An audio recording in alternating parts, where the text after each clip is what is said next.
its economy's growing. But is India ready to come of age and head the IMF?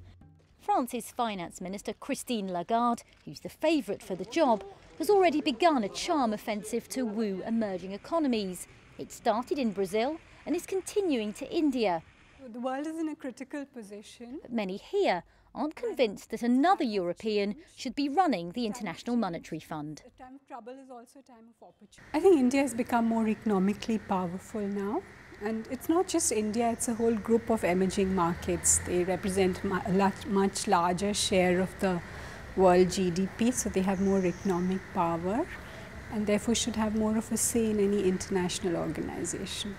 India's IMF director, along with those from Brazil, China, Russia and South Africa, the BRICS nations, are calling for a change. In a statement they said, the recent financial crisis which erupted in developed countries underscored the urgency of reforming financial institutions to reflect the growing role of developing countries. This requires abandoning the unwritten convention that requires the head of the IMF to be necessarily from Europe.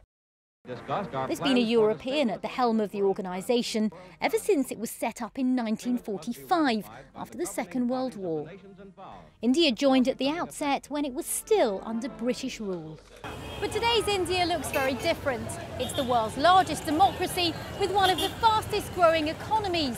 But even with all of that, some say it's still not ready to head the IMF. Asking for the job today is like punching above our weight. Part of the reason is, while our economy is a $1.2 trillion economy, the bulk of that economy is domestic. It is not global compared to the other economies. But as the BRICS countries stand together for a bigger voice, there are concerns they won't rally behind one candidate. Experts here say India wouldn't want China taking the job and vice versa. Vaidyanathan, BBC News, Mumbai. France's finance minister Christine Lagarde, who's the favourite for the job, is here in India as part of a charm offensive to woo emerging economies. But many in the country aren't convinced that another European should be running the International Monetary Fund.